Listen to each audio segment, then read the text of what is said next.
Everything you need to know about To Kill a Mockingbird Chapter 27. So now that we're through Chapter 27, let's dissect it. Scout begins talking about 3 events of note that happened going through the month of October. She claims they were kind of related to the Finches, but also kind of not. First, Bob Ewell got a job and lost a job with the WPA. He was fired for being too lazy. The WPA was the Works Progress Administration, which was part of Roosevelt's New Deal programs to help pull America out of the Great Depression. Overall, the WPA employed about 8.5 million people and built public buildings, structures, and roads throughout the United States. It's an easy thing to Google and learn more about. Scout implies that it wouldn't be an easy job to lose, but Bob Ewell couldn't keep it for very long. Afterwards, he complained it was overheard that Atticus got his job. The second incident was one Sunday night when Judge Taylor was home alone. He heard scratching and thought it was his dog. He went back to the back screen door, found it swinging open, and caught a glimpse of someone running away. His wife came home from church to find him reading with a shotgun in his lap. The third incident involved Tom's wife, Helen. Link Diaz, the man who defended Tom at the trial, hired her to work for him. He noticed that she was coming to his place from the wrong direction. So he asked why, and although she didn't want to tell him, she admitted that the Ewells yelled at her as she walked by their house on her first day of work. Link went out to the Ewell place, which seemed like nobody was there. From the road, Link yelled that he knew they were all on the floor listening, and if Helen was bothered any more, then Bob would end up in jail. The next day as she walked past, Helen was not yelled at, but Bob Ewell started walking behind her, cussing softly. Helen called Link from his store when she got there, and when Link arrived, he saw that Bob Ewell was leaning against a fence outside the store. Once again, Link told him that if he didn't stop his harassment, he'd have him thrown in jail on what was called the ladies' law, which in Alabama stated you couldn't say anything crude or foul within earshot of a female. After this, Bob left Helen alone. And Alexander is concerned by these actions, but Atticus says it's to be expected as he is sure that Bob Ewell knows most people don't believe his story. Bob thought he'd be heroic after the trial, but he ended up looking like an idiot and a liar. After that, Scout says that things settled down by the end of October.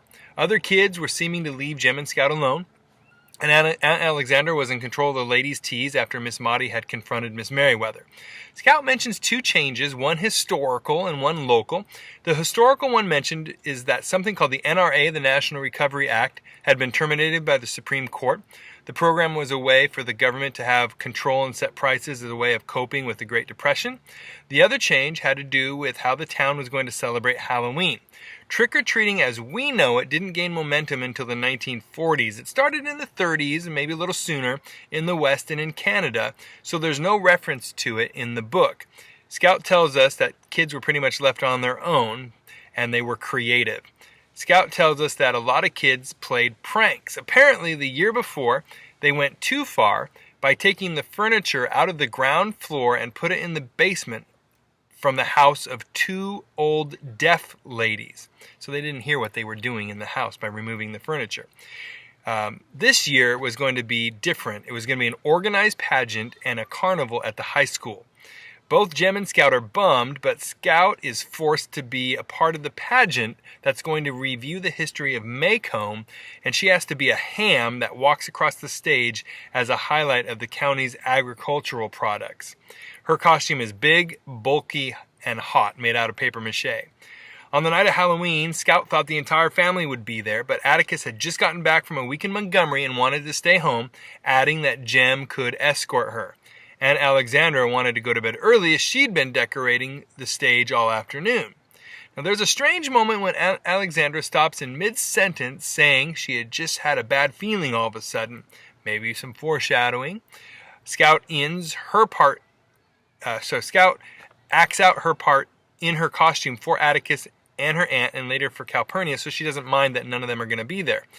The chapter ends, though, with a mysterious statement. Jem said he would take me, thus began our longest journey together. So what do we take out of this chapter? It's a pretty short chapter, but it transitions us to the last action of the novel. In the last chapter, we were reminded of the presence of Boo Radley. In this chapter, we're reminded and updated on the doings of Bob Ewell. obviously he's still holding a grudge. He blames Atticus for losing his job. We know that Atticus had nothing to do with it, and that Atticus is not competing with Bob to work for the WPA. There's the strange attempted break-in at Judge Taylor's house. Although there's not definite citing or proof that it was Bob Ewell, even Atticus highly suspects it was him. And there's the outright harassment of Helen Robinson. We know Helen is an innocent victim of the entire situation, so it's despicable that Bob Ewell would choose to focus on her. As always, Atticus tries to have some understanding of why Bob Ewell would lash out, that most people in town don't believe his story and just want him to go away.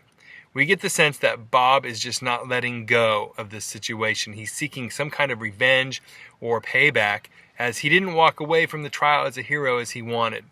The remainder of the chapter sets the scene for the end of the book and the climax of the story. Scout and Jem have their Halloween planned for them, and due to Atticus and Aunt Alexandra's circumstances, they will be going to and from the pageant alone. The chapter ends with a sentence that could be labeled as foreshadowing, right? That Scout says that this was her and Jem's longest journey together. We know they can walk back and forth to school easily. I mean, they come home for lunch every single day.